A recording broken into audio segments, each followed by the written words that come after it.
This is the Becoming Muslim podcast at untoislam.com, the show that helps people convert to Islam with hosts from the US, UK, and Australia. When you really start focusing on the good parts of them, you begin to see that there's something deeper underneath. A person who's searching for something and really looking for something, and they're trying to get to that point of surrendering themselves to God so that they can have a deeper connection and a more fulfilling life.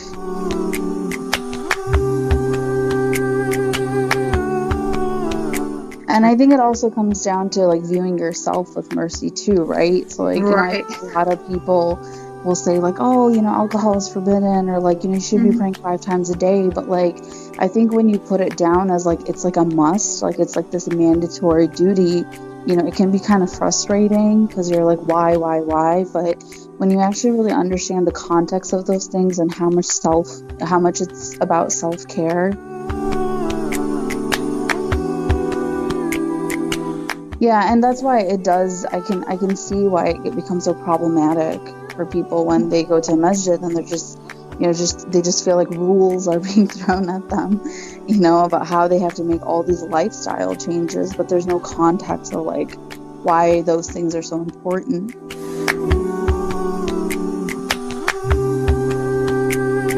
When you think about, or when I think about submission, I think about how Islam has taken me beyond the limits of what I thought was humanly possible, and as a non.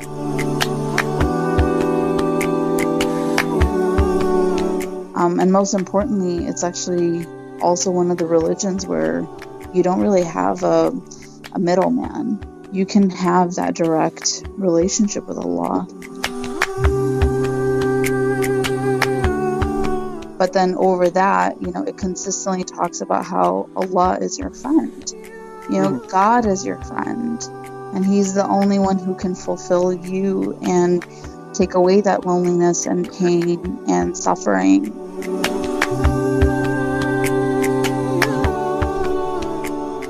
Assalamu alaikum and welcome to Unto Islam. Today's topic will be how to embody the spirit of Islam and what does it mean to embody the spirit of Islam. So we have with us Christen and Crystal.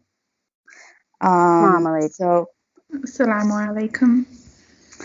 So today we're going to start off with 3 questions, and each person will kind of give their insight on what they believe is embodying the spirit of Islam. So let's start off with the first question. What does it mean to you to be Muslim, and how do you embody the spirit of Islam? So Kristen, do you want to start off first? Sure, inshallah. Bismillah. So for me, being a Muslim simply means reaching your full potential as a human being. I think we are given the advice and prescriptions that the Quran gives us and the Hadith give us in order to optimize ourselves as human beings. Obviously, God has created us, so who better to give us advice about how to live our lives in the most fulfilling manner than our Creator. And I think a great hadith that kind of sums it up is whoever bears witness that there is no God but Allah alone, with no partner or associate, and that Muhammad is his slave and messenger, and that Isa is the slave of Allah and his messenger, and a word which Allah bestowed on Maryam, and a spirit created by him, and that paradise is true and hell is true, will have the right to be admitted by Allah to paradise through whichever of the 8 gates he wishes because of his good deeds. And that's from the Bukhari Hadith collection. So for me, this kind of is the general theme of being a Muslim. If we are mindful of our prayers, if we strive against our own selfish desires, fulfilling our greatest jihad in life, if we give charity, we keep the fast, we, inshallah, get to do our Hajj, and we are merciful and forgiving towards people, not just Muslims, but all people and creatures and take care of the earth, then this really embodies what it is to be a Muslim or the spirit of Islam. Um, and then specifically for myself, I see your religious duties in your daily life. So I'm a mother now. Being the best mother I can be is actually part of my faith, and being the best wife I can be is part of my faith, and being the best neighbor, the best employee, whatever it is that you are doing in life, Islam and being a Muslim should make you strive to be the best at it. And so how do you think you embody that spirit into your life? How do you really implement that into your day-to-day life? Well, it's mindful meditation every day. So you wake up, you practically, you mean like, what do I do? I mean, whichever way. Sure. So, every day I'm the type of person who needs new information. So I'll seek out maybe an Islamic lecture, or I'll read the Quran or a hadith collection, something to inspire me for that day. And I like to share that with my children. A simple smile to somebody, or for me, I love to bake. So I bake treats for my husband's work, for example, or my neighbor.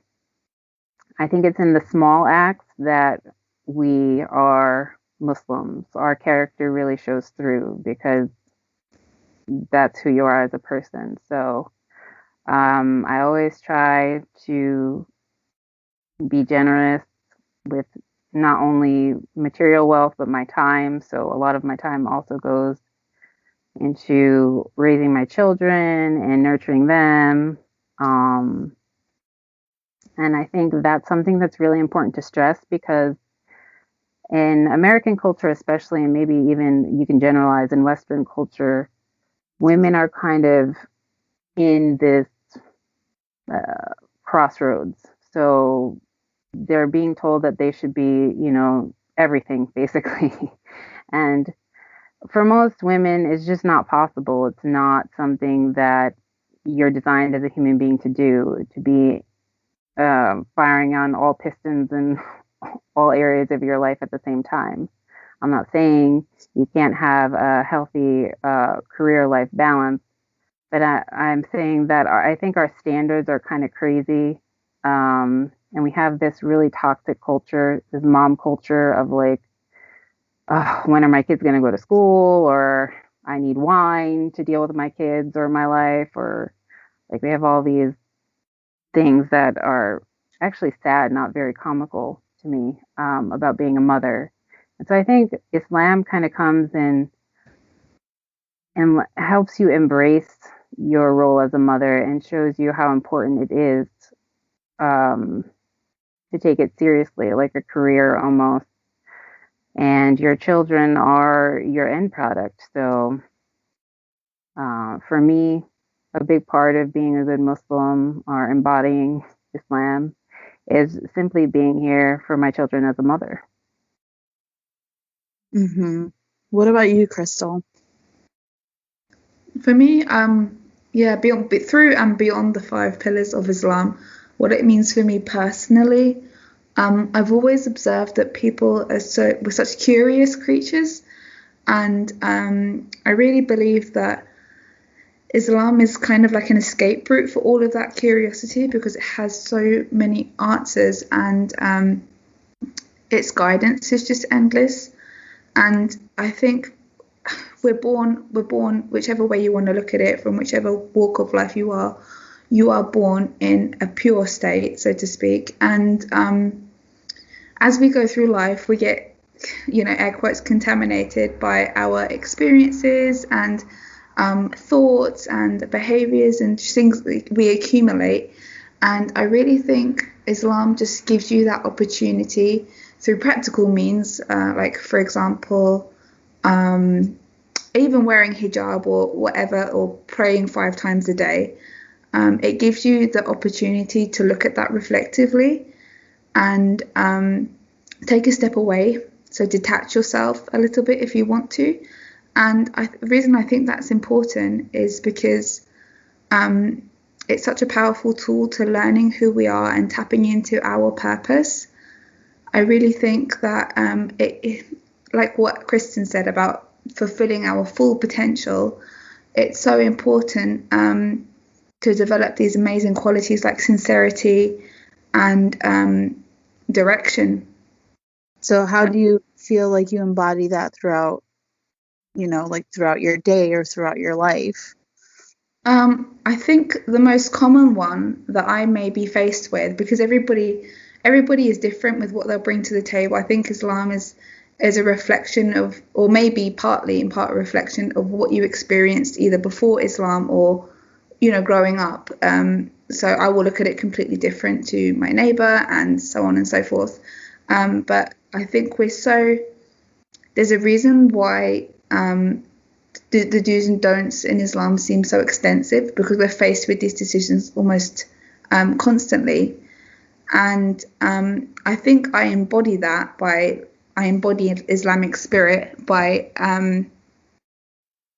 like when I'm faced, I get the opportunity when I'm faced with the opportunity to do the right thing in the eyes of Islam or the wrong thing, and I get in, my brain obviously says to me, I don't like this, I don't want to do it, but then I get the opportunity to ask myself, why don't I like this, and what actually are my true motives behind doing this. And the big one, which you'll find in self-development settings these days, is this taking me closer to or further away my ideal self and my ideal future.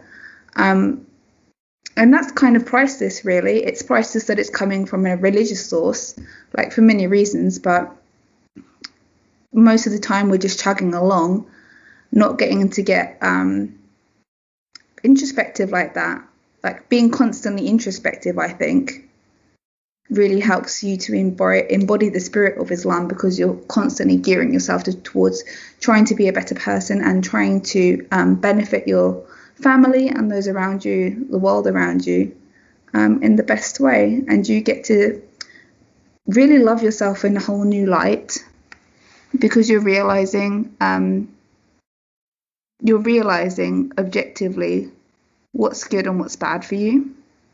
Yeah, I mean, on my own, from my own perspective, I would say, when it came to this question, that I think I've come to realize that everyone is, in Islam, we believe that everyone was born Muslim, that from their fitrah, that they're Muslim. And, along, their life, things changed, of course. But as, after I went to Islamic University and I came out, I think originally I felt a big divide between Muslims and non-Muslims. And then I started, trying to understand what it really meant to be Muslim, because I would meet Muslim people and I would be like, they don't seem Muslim at all to me. They just seemed like, they were kind of like, oh yeah, like I celebrate Eid once a year, or twice a year, but that's pretty much it. And then I started feeling like to be Muslim really means to surrender, because that's what the word even Muslim means. It means someone who surrenders. And I feel like there's a lot of non-Muslim people who they really do surrender to something greater. They do really surrender their heart to, like, the truth. And I think that's when I realized that being Muslim was beyond the scope of just like taking shahada. It was also about really embracing that surrender. And at least that's why for me, like, I don't really believe that Islam is actually an institutionalized religion, but more of a lifestyle, because and I think, I think people can be internally very connected to their fitrah and to their soul and to God, and be Muslim without even knowing it. And that's why, like, at least for me, I've learned to embody um, being Muslim and that surrender by trying to view people through the eyes of what I think God would want to view them through. And I have found that, in in my experience of meeting people, I work with a lot of people who are like drug addicts and, alcoholics, and I have coworkers who are very high stress, in the medical field. So like, I hear a lot, and sometimes it's very devastating to hear the stories that they have to tell about their family and why they are the way they are, because on the outside they seem like a rough shell, but then, on the inside you hear that there's some tragedy or pain or, disappointment. And once you start focusing on the inner goodness that they have, especially in that field, because it's all about serving people and helping others. But then you see this guy who's just like a jerk and an alcoholic, when you really start focusing on the good parts of them, you begin to see that there's something deeper underneath, a person who's searching for something and really looking for something. And they're trying to get to that point of surrendering themselves to God so that they can have a deeper connection and a more fulfilling life. So at least for me, I think embodying the spirit of Islam is that. It's just surrendering yourself and trying to view everyone through like those eyes of mercy, and trying to deal with them in the best way possible and just seeing the good in them. I think that's so true. And following on from that, seeing it through like the eyes of mercy and also seeing it through the eyes of perspective. So what might bother you in dunya right now in this second, you don't have to, you realize that you don't have to hold on to it, because being a part of Islam means being a part of like a certainty, like a truth that you have to adhere to every day, or you want to adhere to every day, that actually, our lives have a beginning, middle and end. And there's nothing really but good to gain, inshallah. Yeah. And I think it also comes down to like viewing yourself with mercy too, right? So like, Right. I think a lot of people will say like, oh, alcohol is forbidden, or like, you should be praying 5 times a day. But like, I think when you put it down as like, it's like a must, like it's like this mandatory duty, it can be kind of frustrating because you're like, why? But when you actually really understand the context of those things and how much it's about self-care, like, praying 5 times a day, they've talked about how, in Buddhist tradition, the idea of meditation, it's like to relieve stress, to like, help you come to like this place of wholeness. And I think prayer is the same for us. Refraining from alcohol, it's not about cutting everyone's fun out. It's more about like, just protecting the self and the soul, both physically and actually spiritually, as, alcohol has spiritual, aspects to it as well. So, I do think that Islam and embodying the spirit of Islam is about caring for others and showing, the mercy and the love that they deserve, but also showing that to yourself. Definitely. I think a lot of people are too hard on themselves. And actually, the Quran tells us many, many times that Allah is kind and merciful to the people. So I think this is something Muslim and non-Muslim alike can keep in their mind. Yeah. And that's why it does. I can see why it becomes so problematic for people when they go to a masjid and they're just, they just feel like rules are being thrown at them, about how they have to make all these lifestyle changes, but there's no context of like why those things are so important, for them. And I think there's also a lack of space for the person to grow. So, if a new revert is coming and they're not perfected in everything, obviously this is going to be the case. They have just embraced Islam. No one is perfect. Even born Muslims are not perfect, by the way. So, life is It's a a journey. lifelong thing. Yeah, so we should definitely keep that in the back of our minds and show the mercy that we want to be shown, and be gentle, like the Prophet, peace be upon him, was gentle with people who would do things wrong or go astray or make a mistake, whatever it was. He wasn't ever very harsh with them or made them feel bad that they weren't living up to some standard. He always did it in the most beautiful and gentle way so that the person can accept it and adopt it, because we know from psychology and from sayings like you catch more flies with honey that this is just the nature of a person. If you come at them and try to beat them down, they will be beat down, and that's it. They won't be able to receive whatever you're trying to give them. But if you open them up and you are slow and steady with your advice and your guidance, and you're patient and merciful, then it shows sincerity, right? Yeah, You right. wouldn't want to be like someone, you wouldn't, that would not be embodying the spirit of something you would want to emulate. Right. I was reflecting upon, like, if you could talk to a group of people who've just reverted to Islam 1 year on, what would be the advice you would give them?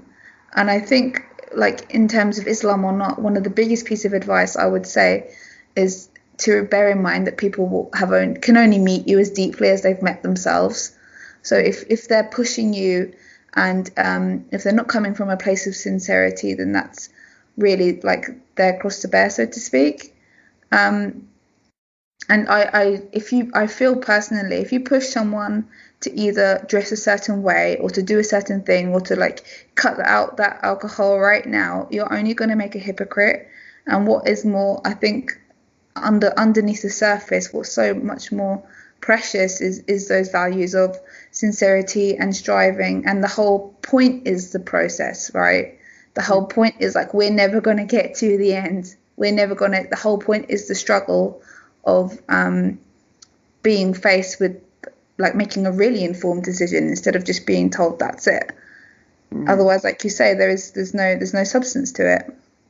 Yeah, no, I completely agree. And I think that is a really big problem, especially in the Muslim community, is like, a lot of it is, because culturally, for a lot of the people who are coming from Muslim countries, it's become more of a habitual thing than an inner reflection. And it's so important to highlight that, because when we look at the story of Ibrahim, it talks about how he looks at the sun and the moon and he says, this must be God, and then this must be God. And, and like he finally comes to this conclusion that like Allah is something you cannot see, and there has to be that deep reflection, because only then do you really gain the benefits of those acts.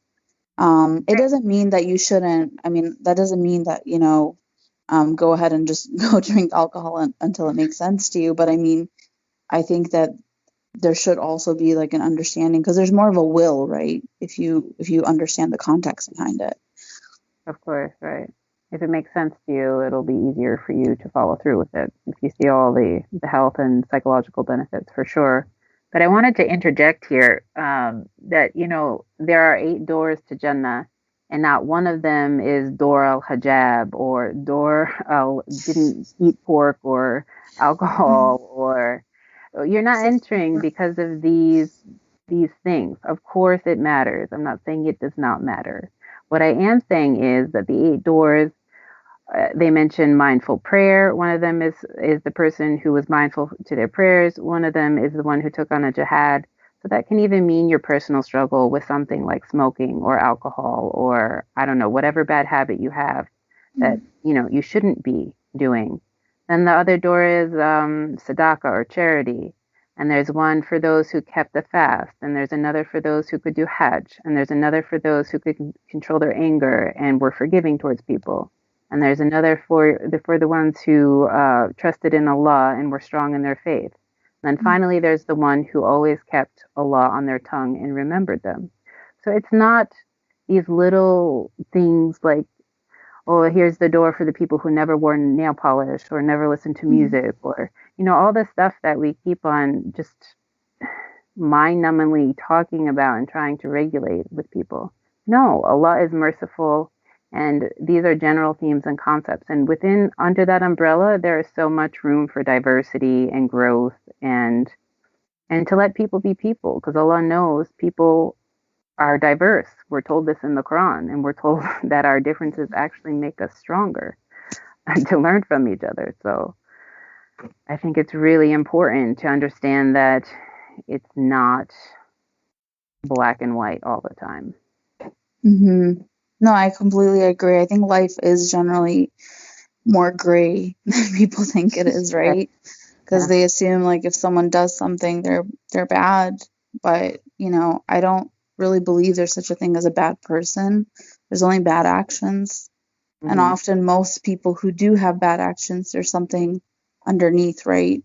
There's something that happened, or some kind of spiritual issue there, Right. that they're trying to like still process through. And we can't judge which bad actions are going to be expiated or forgiven by Allah on the spot or by the next thing that we did. I really feel like Islam is a proactive religion. So I don't understand. We've really, unfortunately, lost what it means to get to grips with trusting our brothers and sisters, believing in the best in them, and showing love. I really think, like, if you look at the Sunnah of Prophet Muhammad's, peace and blessings be upon him, it was definitely an ummah of love at that time. You would stand shoulder to shoulder with your brothers in the masjid, and now it's like we're constantly trying to undercut each other, and or like looking at things from a really shallow perspective, when we could just, like you say, offer lower the wing of humility and focus on what really matters, because it's about like what benefits you benefits the ummah, and what benefits the ummah benefits yourself. Mm-hmm.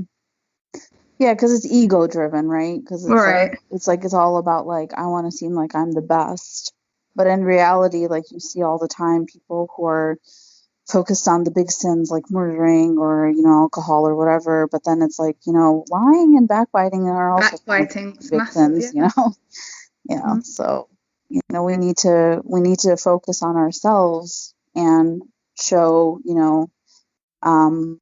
give benefit of the doubt to the other side, because we all will always have different struggles. No one's going to have the same struggle and the same things that they also excel in, right? Where some people are just naturally more generous, and some people are just naturally more kind to others, and they have that in them. So on to the next question, which is, what characteristics define Islam? What do you feel like are the characteristics of Islam? So Christen, would you I like think to start? sure. I think we already touched on this, but I really think we're told that Allah is the most merciful and most compassionate in every, surah, because those are the two things that we should be emulating as Muslims the most. And so for me, those are the major defining characteristics. You have to be merciful with not only the world around you, but yourself, and you have to be compassionate. And from these things, all the other pillars and concepts really spring and can flourish. So it's the charity and the praying, and for me, what defines Islam or makes it different from anything else is that it is the nurturing of not only the mind but the soul and the body at the same time.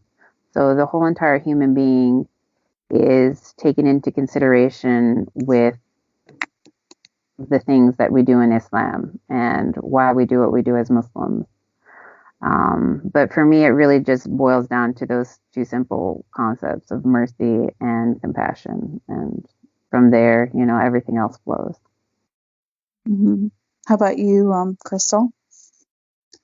Yeah, I think it's really beautiful what you said about submission, because I mean, we could, like Christen said, we could say real of a million different qualities, like about strength or accountability or trust or love or mercy, but it does, when you think about, or when I think about submission, I think about how Islam has taken me beyond the limits of what I thought was humanly possible. And as a non-Muslim, and as many others do, I looked at Islam like like take for example the month of Ramadan. I've heard many non-Muslims say that how on earth and why on earth would you possibly fast the whole month? And when you truly submit in Islam, it just opens up like infinite possibilities and infinite avenues that you didn't think were possible before. So that including all those like wonderful traits that you even those traits of being merciful, you do it on a whole other level. It like transcends what you'd be able to do because you're free from all of that.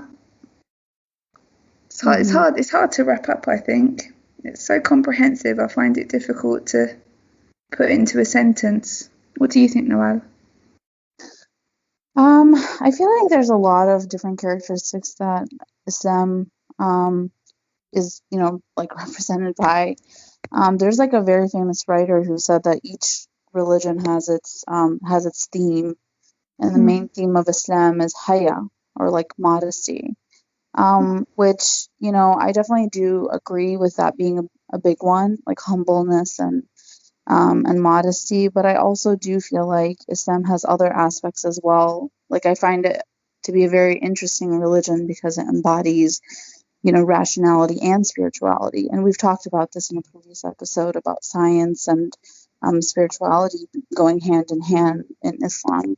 But then you have also other aspects too, right? Like personal growth. You also have the element of like, it's not just all in the mind. It's also about like the physical practices that complement the spiritual aspects of Islam. And I just think it's about, a consistent struggle to expand. There's no end journey in Islam. It's just a consistent, step forward where you're trying to get better and better and better, and just trying to do the best you can with the people you have around you, and just focusing on yourself. And most importantly, it's actually also one of the religions where you don't really have a middleman. You can have that direct relationship with Allah. You don't need someone in between to, forgive you or to, speak for you.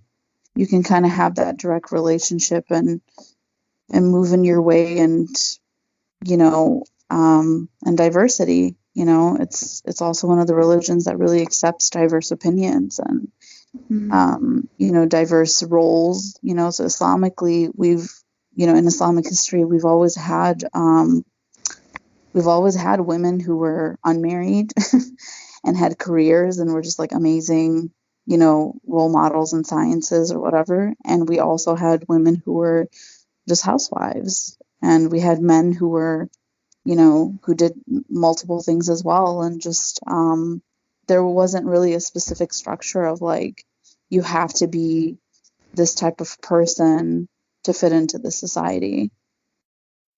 Or the roles of men and women were defined in such a way that it was fitting for the different types of women, for example, that you've mentioned.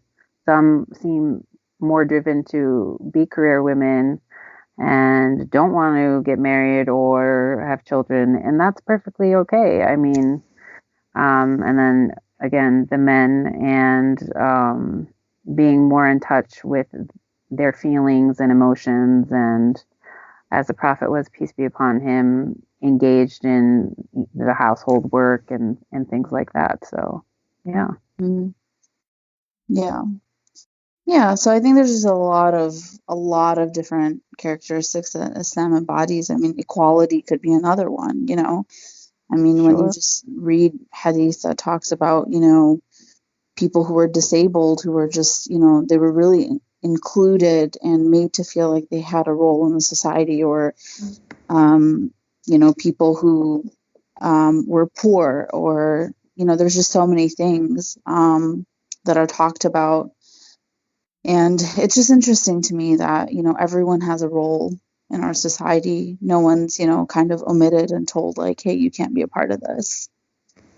Or you're doing it wrong, you know? Yeah.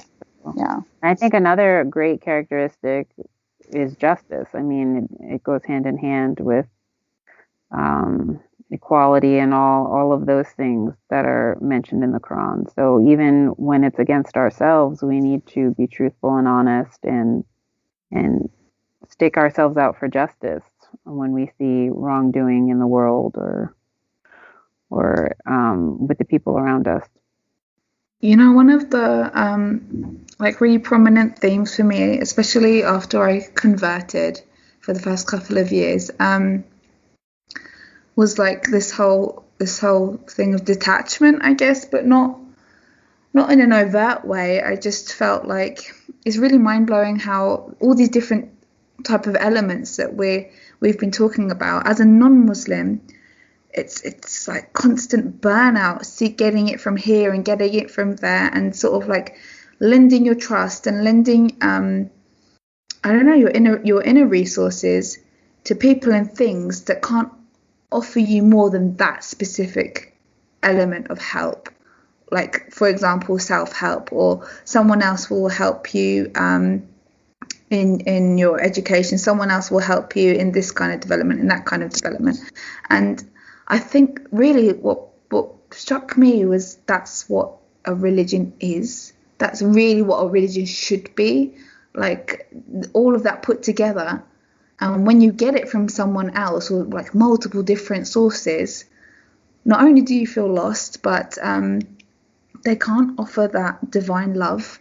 It doesn't feel as safe and as encompassing. Like, as much as, you know, in Islam, you really get the sense of Allah is always with you. Allah is always so close to you, and so is the concept of your end, if that makes sense. Mm-hmm.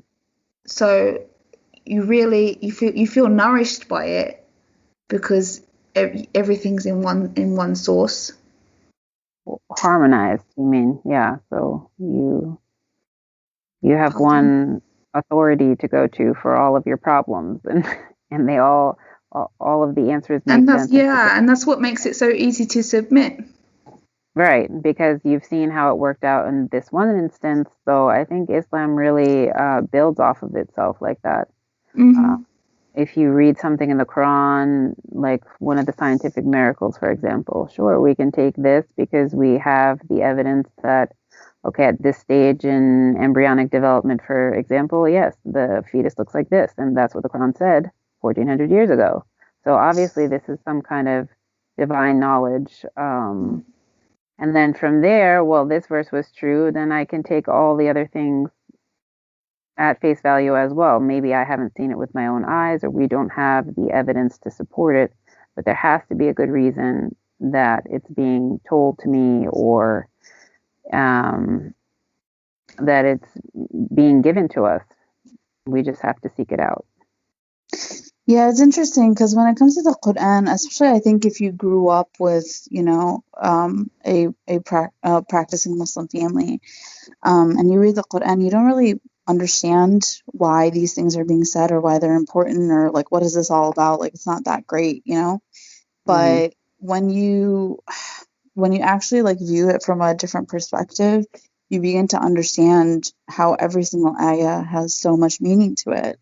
So I remember reading about one astronomer who had read the Quran for the first time, and when he read all the things related to like the stars and the moon and outer space, he was just amazed, because he said, you know, I can't, like, you know, people didn't know about half of these things, you know, when the Quran, you know, came out.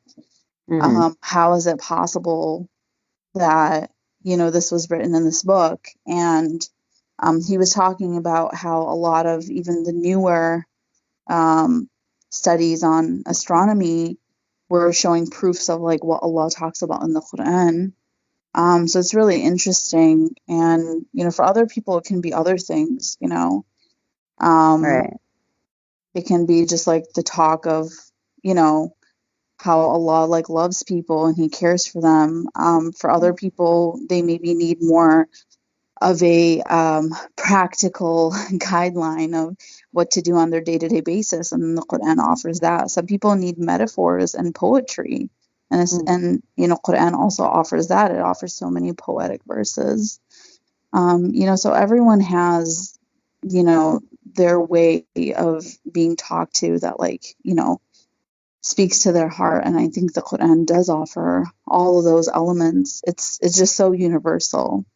So we just have one last question, which is, how does embodying the spirit of Islam relate to the non-Muslim world?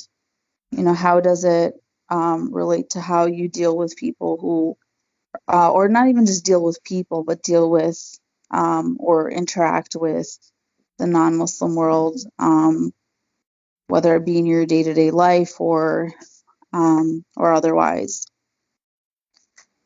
I think it acts as a compass for us, so it keeps us grounded. It has connected us to our true nature and our purpose. So all of those problems that you find in like an atheistic society or a society in which there isn't a greater purpose or striving for something greater than yourself fall away. So I think it combats things like depression and mental illness. I think it helps us physically take care of ourselves. It's also part of our religion to, keep our bodies healthy because they're a trust from Allah. So we know anything we are privileged to have could always be taken away, and the way to be grateful for that is to take care of it.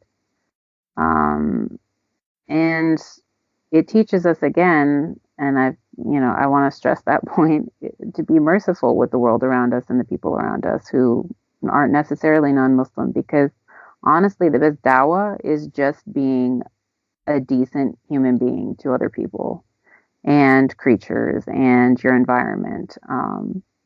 And it's, when I first started learning about Islam, it's actually one of the most beautiful things that drew me to it because of how organically it grows. I myself, in part, reverted because I knew a Muslim family.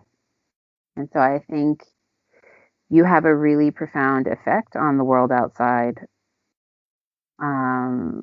through your actions, through your words.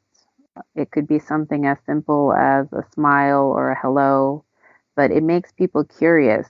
People will always remember how you made them feel. They might not remember what you said or exactly what happened, but they're going to keep the feeling of you with them. And then that will make them curious. Well, why do I always feel good when I see Nawal? Or why do I always feel good after talking to Crystal?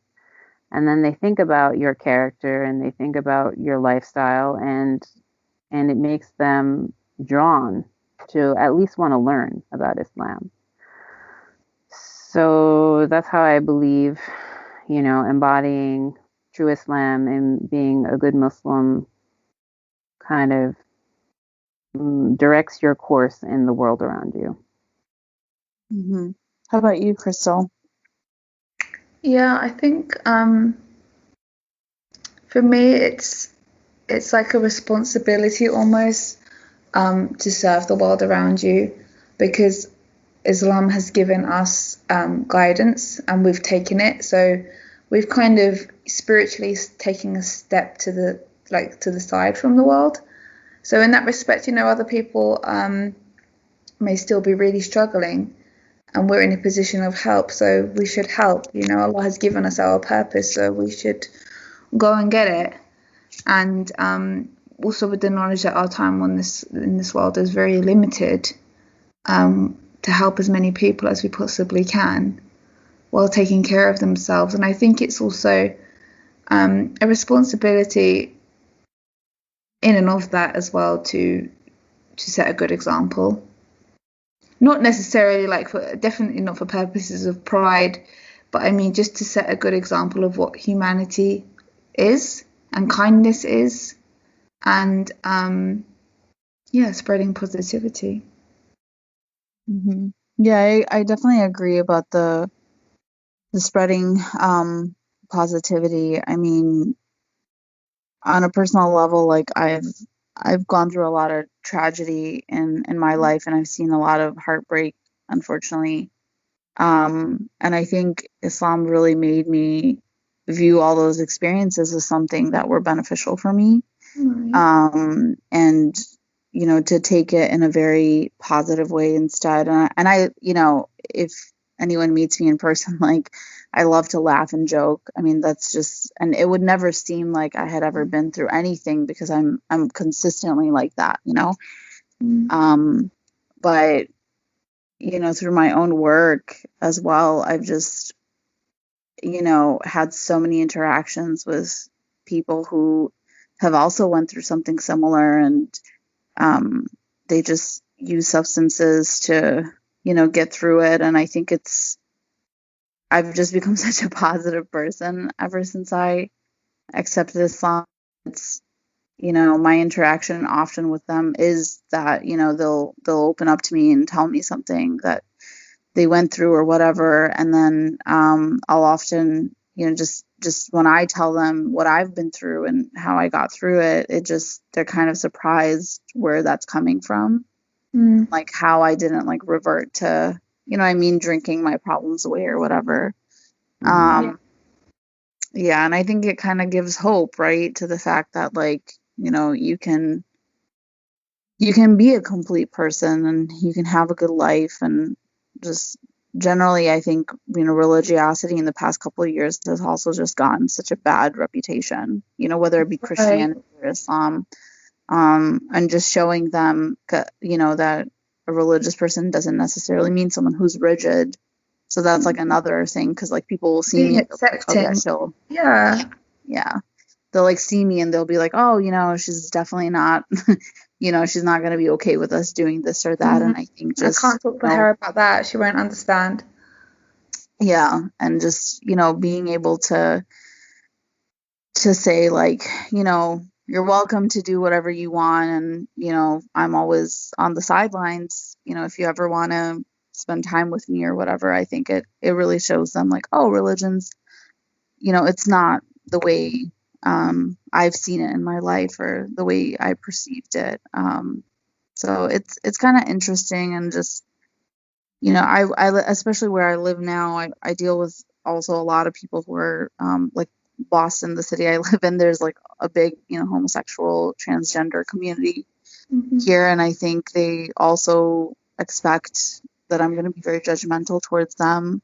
But I consistently tell them that, like, Islam is, it's a very loving religion. And at the end of the day, it's your right to, even if I, for example, don't agree with, certain opinions or whatever, but it's my duty to, like, treat everyone the same, with the same love and justice.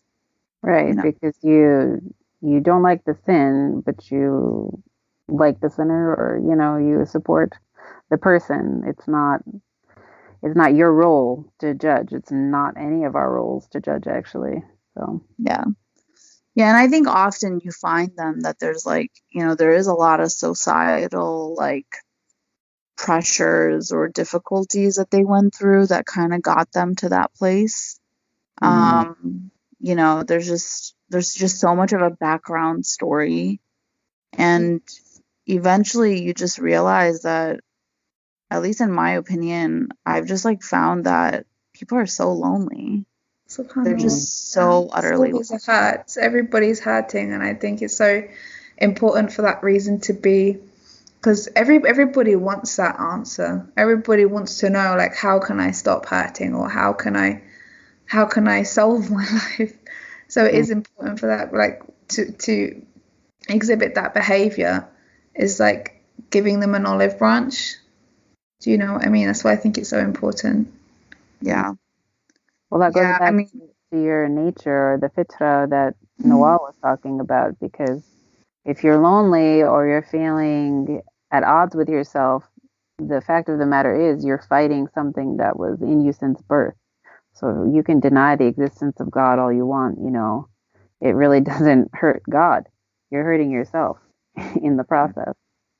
So. I have a friend who's actually, he's a model for like a brand name company. And I was talking to him, and he was talking about how he grew up, and he was bullied very severely as a child, and his father was an alcoholic, and it was a very, kind of like negative experience. And then he grew up to be, who he is now, which is like this, really amazing, handsome, model guy who works for like, these big companies. But he was talking about, he's getting older and he was talking about how he can't drink as much now. And I asked him, about like, his drinking and whatever. And he explained like how alcohol was like a way for him to socially bond, So like, yeah, he does enjoy drinking, but it's also about like the social bond that he gets from, going out with people and drinking with them. And I realized that all of it was, like all of that, like, even though he doesn't have the capability to drink as much as he used to be able to or whatever, but it was all focused on the fact of like this like childhood abandonment that he felt, and with an alcoholic father, and how he was like teased and everything, and he just wanted to be loved. I mean, this man who was like, as I said, like glorified in magazines, just wants to be loved, and cared for. And I realized that everyone's so lonely, like everyone is so lonely no matter what they look like.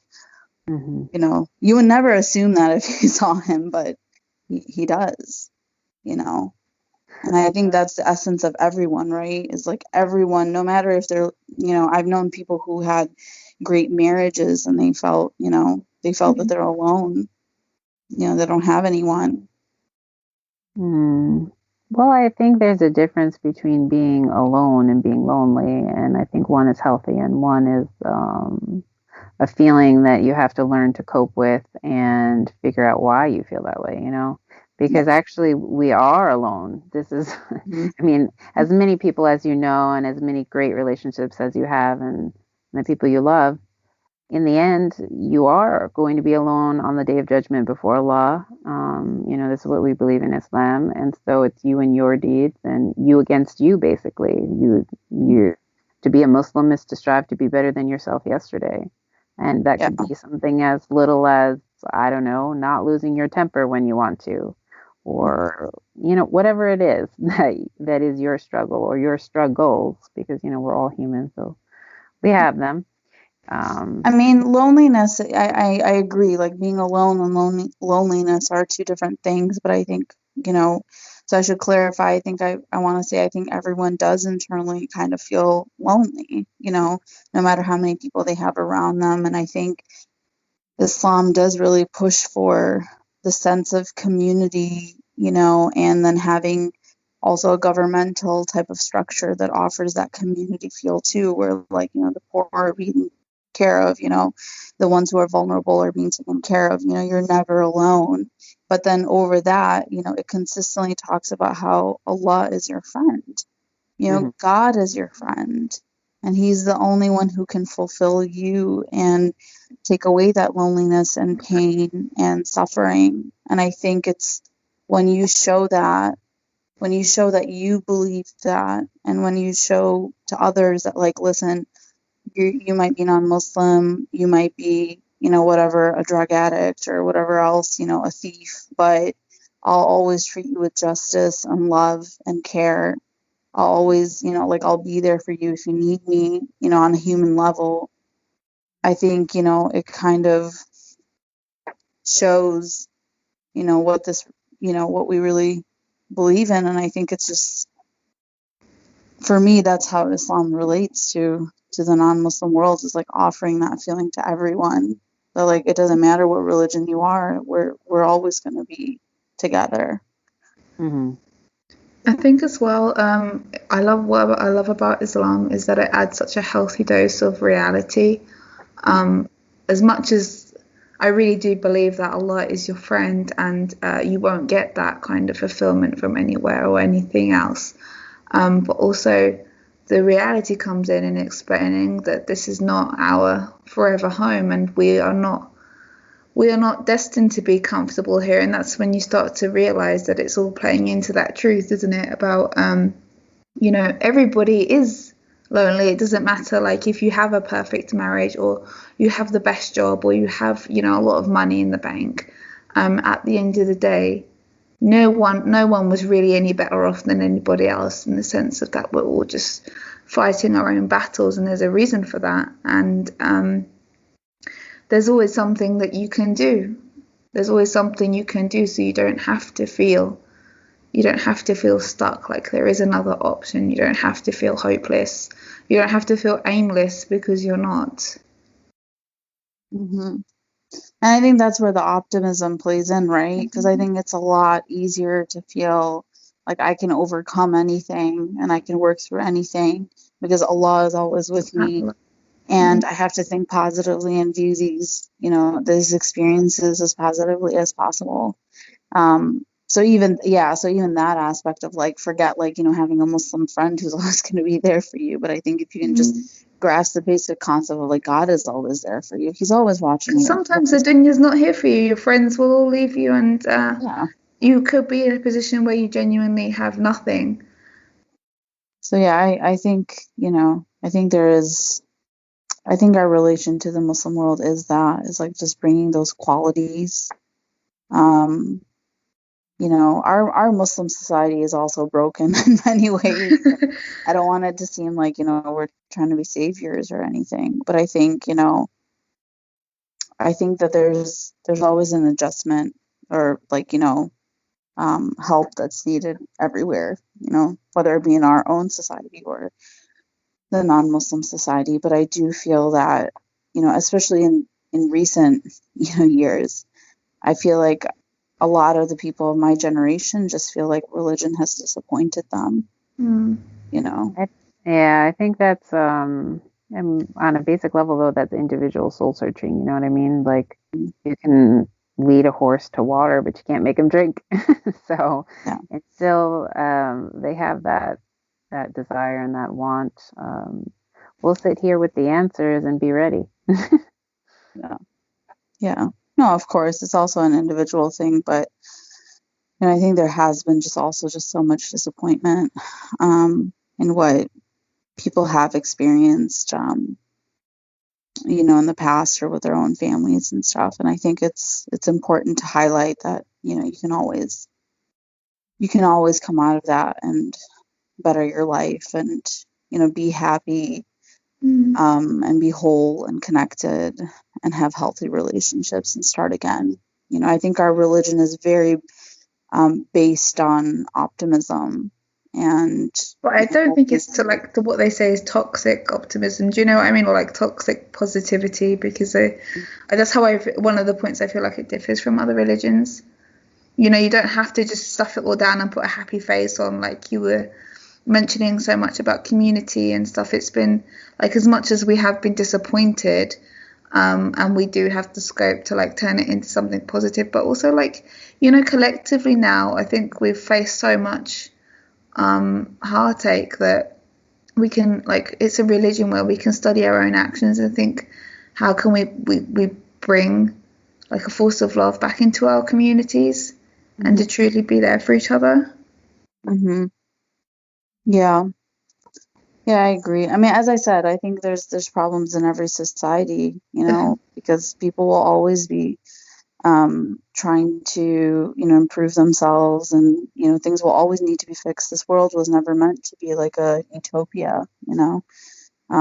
It was supposed to be a place of, you know, both good moments and bad moments, and I think Islam really highlights that, you know, you're always going to have good moments and bad moments, but we need to accept both, learn from both, and for the times that we have been treated unjustly or unfairly, you know, Allah has accounted for that, you know, and will give you what you're due. Inshallah. Amazing. Mashallah. So does anyone else have anything to add in about embodying the spirit of Islam? I think we pretty much got it covered. Well, Jazakallah khairan for joining this call. Thanks for having us. Well, Inshallah, that this helps everyone who wants to understand what it means to be Muslim and what it means to be a part of this faith. And Assalamu alaikum. Wa alaikum assalam wa Okay, rahmatullahi wa barakatuh.